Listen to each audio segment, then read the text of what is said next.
התעוררי,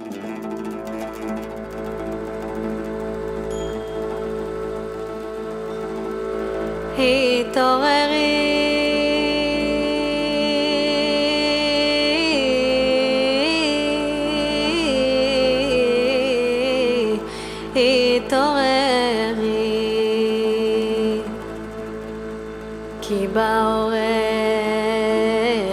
קומי,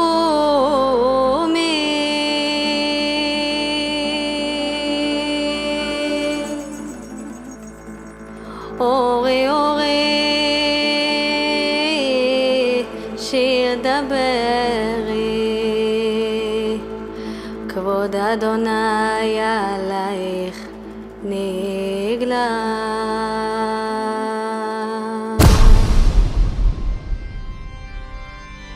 Hoje será revelado um mistério por trás dessa cruz. E por que não é exatamente uma cruz? Que não te contaram sobre Jesus e sua crucificação e a sua ressurreição. Eu sou o George Huxley, eu estou aqui em Chiclana de la Fronteira, uma das cidades mais antigas da história da humanidade. Hoje é domingo de Páscoa, dia 20 de abril. E fica aí que eu vou contar uma história incrível que talvez não tenha te contado. Chiclana de la Fronteira é uma cidade de quase 3.000 anos, ou mais de 3.000 anos. Remontam aos fenícios, os acampamentos fenícios aqui na região da Baía de Cádiz, que na época era conhecido como Gadir. E é a cidade, a região mais antiga da Europa. Mas do que a gente conhece de história documentada, é talvez a cidade, a região mais antiga da história da Europa. Uma das mais antigas da história da humanidade. Chiclana de la Fronteira, então, tem muita história para contar. E eu quis mostrar essa cruz para vocês, e também esse Jesus no começo, para mostrar como a história judaica e a história fenícia está intrincada aqui na Península Ibérica, e está intrincada também com a história do Brasil, está intrincado também e principalmente com o futuro da humanidade. Chiclana de la Fronteira faz parte da Baía de Cádiz, que é considerado a cidade mais antiga, a região mais antiga da Europa e uma das mais antigas do mundo. Remonta a 3.000 anos de história. E durante muito tempo se acreditou que aqui, ali na ilha Saint-Patrick, ficava o templo de Melkart, um deus fenício, e aqui era um dos acampamentos de expedições dos fenícios. Também se acredita que ficava aqui o templo de Hércules, e mais recentemente alguns professores de história recalcularam e presumiram que na verdade o templo ficava em São Fernando, que é aqui do lado, questão de, sei lá, não dá 10 minutos, de se assentavam os fenícios. E era daqui, partia daqui, as expedições do rei Irã, de Tiro, na Fenícia, que ia buscar madeira e ouro para Salomão construir o seu templo. E eu quis começar aqui na Páscoa de 20 de abril de 2025, uma data extremamente importante, cabalisticamente, esotericamente, e para a comunidade judaica e para a comunidade e para a humanidade, por que não? Uma data que foi profetizada por muita gente durante a história humana esperou essa data, com pessoas recentes, como por exemplo Alice Bass, da Lucis Trust, enfim, professor Henrique José de Souza, do Brasil, Mara Rosso de Luna, Rudolf Steiner, Anna Brandt, Helena Blavatsky. Isso só falando da galera esotérica, né? Você tem também todos os rabinos da Idade Média que foram responsáveis pela sistematização para a perpetuação do judaísmo, para que o judaísmo tivesse força, como por exemplo Ramban, Rabino Akiva, enfim, todos que a gente pode imaginar ali da era medieval, que foram importantíssimos, e para chegar nesse momento. A cruz que eu mostrei ali na igreja também tem no peito desse Jesus, que diferente dos outros que tem pelo mundo afora, ele é mais moreno, mais ou menos como eu, barbudo, Na verdade, não é uma cruz. São linhas da realidade. Norte, sul, leste, oeste, que representam os pontos cardinais, que representa o mistério do 4, que representa o mistério do cubo. O cubo que, se você abrir, se transforma em uma cruz. A grande mensagem, e aí hoje ainda está em debate se houve ou não um Jesus histórico, mas a mensagem criptografada, codificada para a perpetuação da cultura judaica, que através das guerras que estavam havendo, do Império Romano, da cultura greco-romana se impondo sobre a cultura judaica, ainda tinha os zoroastros, enfim, a forma que se sistematizou, decodificou, criptografou segredos cabalísticos dentro do cristianismo, que os cristãos novos, os criptojudeus da Península Ibérica sabiam e deixou criptografado para que todos nós, hoje nessa data, pudéssemos ter ciência disso e conhecimento disso e pudéssemos dar início à era da paz, à era de Shalom, à era messiânica, que está à porta, está bem aí, e que a nossa geração vai conduzir a humanidade até lá. A cruz é um conhecimento multimilenar que acompanha a humanidade, que acompanha os segredos cabalistas da criação do mundo. A Torá vai dizer que o mundo foi construído sobre uma pedra, e essa pedra está hoje ainda lá no templo de Jerusalém, lá no local do templo de Jerusalém, onde está hoje o Domo da Rocha, está ali. Alguns dizem que está exatamente no templo de Al-Aqsa, outros dizem que está 50 metros à frente, 50 metros, enfim, mas está ali naquela região, essa pedra, e será a pedra onde será edificada o terceiro templo de Jerusalém, o templo da paz, o templo que irá contemplar a comunhão dos povos, irá contemplar judeus, cristãos, muçulmanos, budistas, hinduístas, enfim, é o templo que vai reunir a humanidade, que chegará em paz na Era da Paz. E por que é tão importante a gente falar na Era da Paz? Pare para pensar nas revoluções tecnológicas dos últimos 5 anos. Há 5 anos atrás, não havia ChatGPT, Grok, Meta, AI, Llama, Perplexity, enfim, todas essas, tem a chinesa DeepSeek, tem a da Alibaba, todas essas ferramentas de inteligência artificial que está assombrando a humanidade não existiam, ainda estavam em desenvolvimento há 5 anos atrás.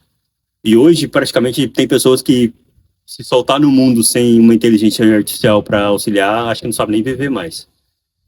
Imagina daqui a 5 anos, 10, 15, 20, 100, 500.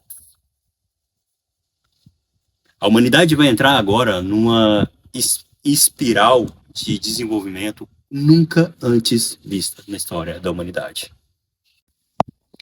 E se a gente não construir uma sociedade calcada sobre valores universais, calcada sobre valores humanistas, a chance de destruirmos uns aos outros são imensas.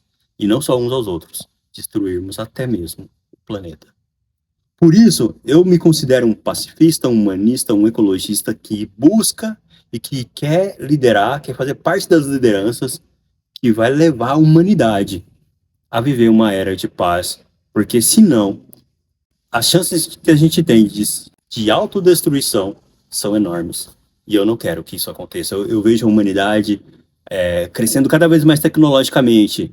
Nós nos aliando à tecnologia, conquistando a cura para doenças, conquistando a cura para a morte, por exemplo, estendendo a vida, não eternamente, mas uma vida quase infinita, conquistando as estrelas. Essa semana nós recebemos a notícia do James Webb que foi identificada uma possível vida em uma galáxia distante. O James Webb é extremamente novo. Há, sei lá, 6 anos atrás, 7 anos atrás, ele ainda não tinha ido para. Eu não lembro, acho que foi 2022 que ele foi, se eu não me engano. 2021, 2022, eu não me recordo bem. Mas é muito pouco tempo. Olha aí, a gente já está descobrindo fortes indícios de vida no universo, não só na Terra. E nós vamos colonizar outros planetas, outras galáxias, talvez. A gente está fazendo descobertas absurdas no campo da mecânica quântica, que se a gente dominar isso, a gente pode dobrar o espaço-tempo, dobrar o que a gente acredita ser... literalmente, a gente poderá sair um pouco do nosso aquário. E tudo isso se nós não nos autodestruirmos. Os cabalistas medievais fizeram profecias certeiras para a era que nós estamos vivendo. Eles falaram que o Messias estaria na porta de Roma. Veja bem, Roma era o Império Romano, não hoje a cidade de Roma como a gente conhece, não hoje o Vaticano, que é extremamente novo. Eles falavam sobre o Império Romano, que agora está deixando de existir, para que a gente entre nessa nova era ultra tecnológica, onde o homem vai se fundir com a máquina, onde nós seremos transhumanos e nós vamos restaurar o Tikkun Olam, seja o Tikkun Olam pessoal, seja restaurar essa terra que a gente vive. Deixando as mitologias para trás, ressurreição ao terceiro dia, arrebatamento, tudo que o cristianismo fala, o islamismo fala também, alguns ritos judaicos que foram muito importantes para manter o povo unido, para manter o povo, a cultura, para que ela não morresse, porque sempre foi minoritária, sempre foi perseguida. Foi muito importante até aqui, como, por exemplo, os sacrifícios no templo. Eu gostaria de que não houvesse, no novo templo da comunhão, no templo da paz, eu gostaria que não houvesse sacrifício de animais, porque sofrimento é morte.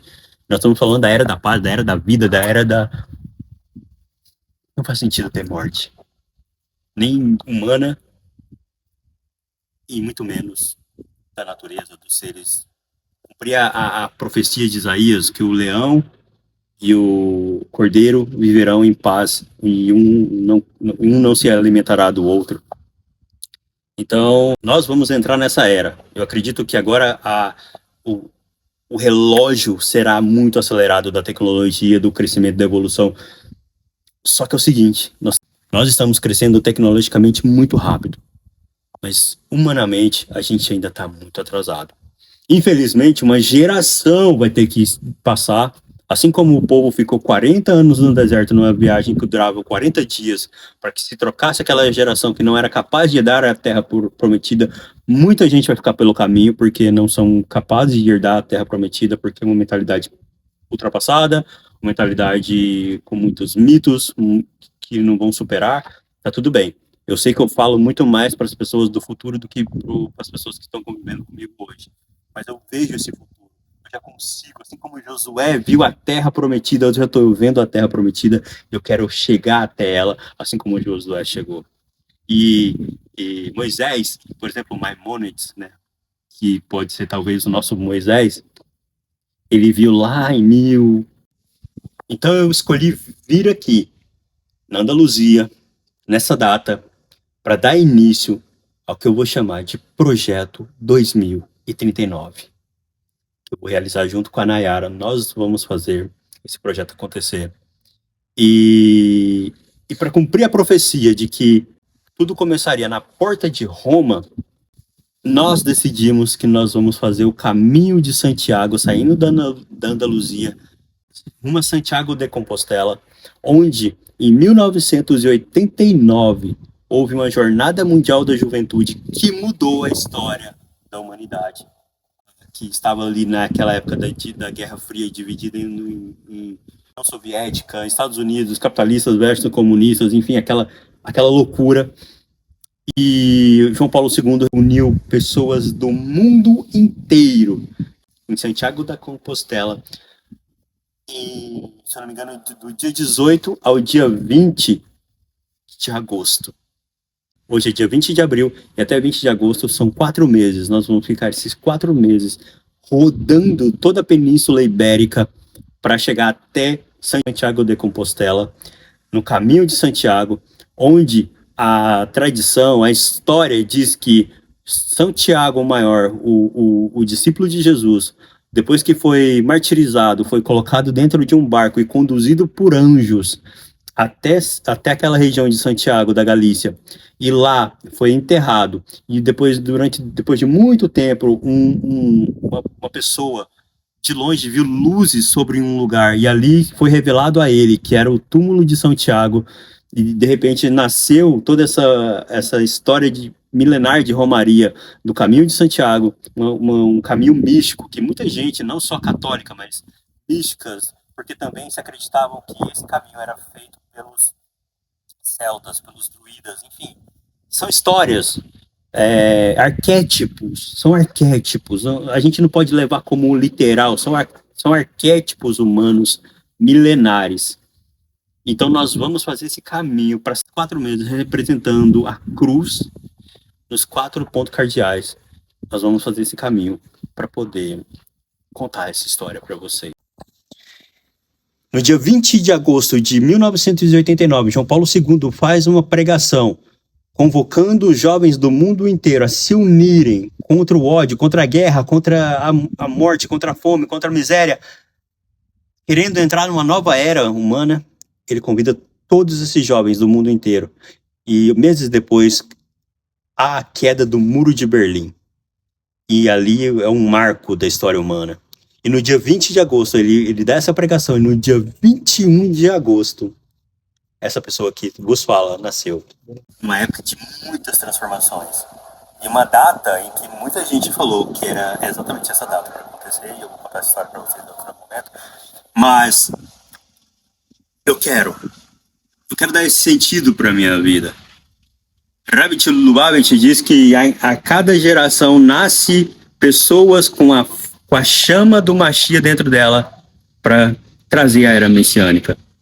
E eu acredito que a gente vai chegar no ano de 5.800 com um templo pronto, um templo ecumênico, um templo que celebra a paz, a vida, o amor, a esperança, a solidariedade para os povos, que unam todos os povos, trazendo esse fingerprint do Brasil, que é a mescla, que eu tenho em mim todas as etnias, e isso é uma característica bem brasileira. Hoje a Europa está um pouco assim, os Estados Unidos estão assim, mas o Brasil durante muito tempo foi o único país que tinha isso como raiz. Eu quero trazer isso essa comunhão, essa união dos povos, para que a gente possa chegar nessa era ultra tecnológica, com todas as coisas que facilitem a vida humana, que estenda a nossa vida, que tire as nossas dores, mas que não nos deixe menos humanos. Porque lutar pelo outro, se entregar pelo outro, que é a mensagem de Cristo, né? É a ideia do que o Deus se faz homem, se faz carne e se entrega no lugar do outro. Porque lá no Gênesis, quando na mitologia de Adão e Eva caem em pecado, a primeira coisa que Deus faz é matar um cordeiro para que eles se cumprissem. Então Jesus, o Cordeiro de Deus, o próprio Deus encarnado, ele se entrega. E logo depois, Deus chama Abraão a levar Isaac no alto do monte. E pouca gente sabe, mas na Torá oral, diz que Isaac tinha 37 anos quando ele fez isso. E Jesus é um arquétipo de Isaac. Então, chega no alto do monte e Deus fala, não, você não precisa matar Isaac, eu tenho um cordeiro aqui. Então, na mitologia cristã, Deus não oferece um cordeiro, ele se oferece para redimir a humanidade. É um mito muito forte, é um arquétipo muito forte. Jesus foi crucificado na cruz, que era uma coisa comum naquela época. Jesus era um nome comum, Maria era um nome comum, José era um nome comum. Jesus, literalmente, houveram vários Jesuses, porque se acreditava que Iesus, então o Ie do tetragramaton, e o Sus, que é salvação, então, o Deus da salvação. E era uma forma de dizer também Josué. Então se acreditava que o Messias, várias pessoas acreditavam que o Messias se chamaria-se Jesus. Então, provavelmente os escritores do Novo Testamento que codificaram, criptografaram a história ali, sabiam disso e fizeram propositalmente. Jesus, então, ele é crucificado porque ele se integra à matéria para ele superar a matéria, alcançar uma oitava acima. A cruz nada mais é do que esse cubo, essa pedra, o que foi construído, não só o templo, mas o próprio universo, o próprio mundo.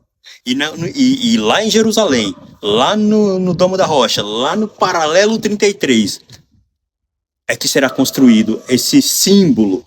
Não é para cometer idolatria, não é para cometer morte, é um símbolo de paz e união para que nós possamos chegar em um nível humano onde nós seremos cada vez melhores, onde nós faremos o nosso tikkun olam, nós restauraremos nós mesmos, onde nós construiremos um mundo também restaurado.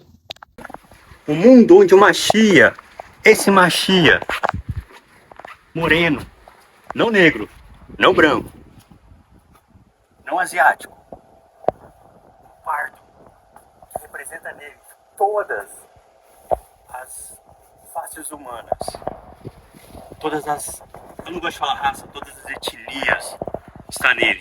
Ele não está mais com a mão presa. Agora, as mãos dele estão livres para ajudar a construir a era da paz, a era de Shalom. Eu conto com vocês nessa história. O projeto 2039 começa dia 22 de abril.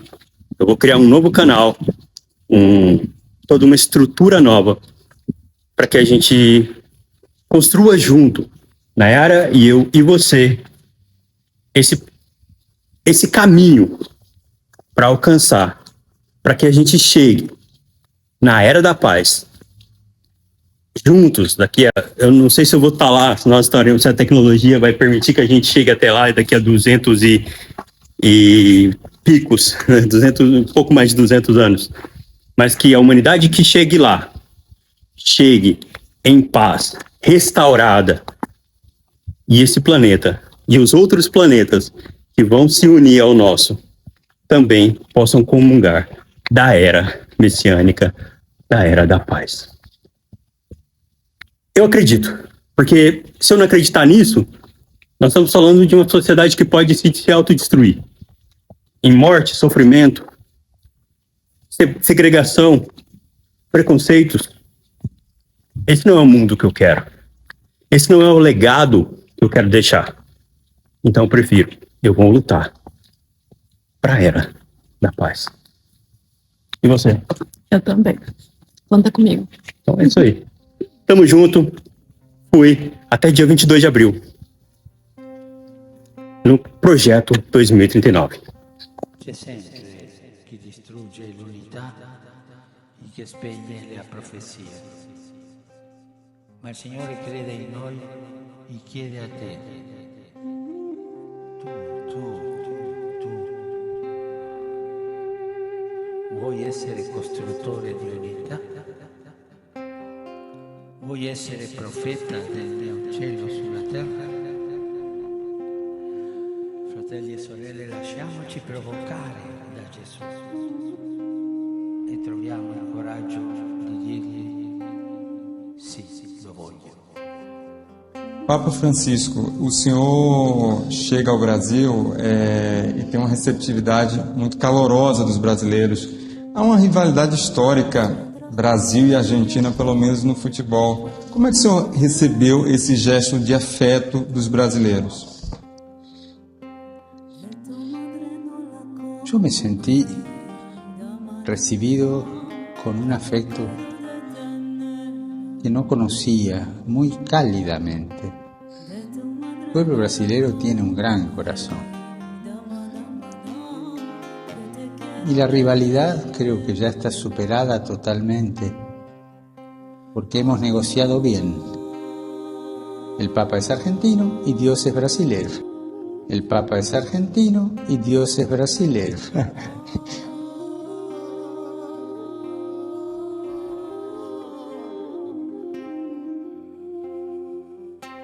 Fugiremos dalla pena, porque gioia se ganará. Vamos a la Palestina.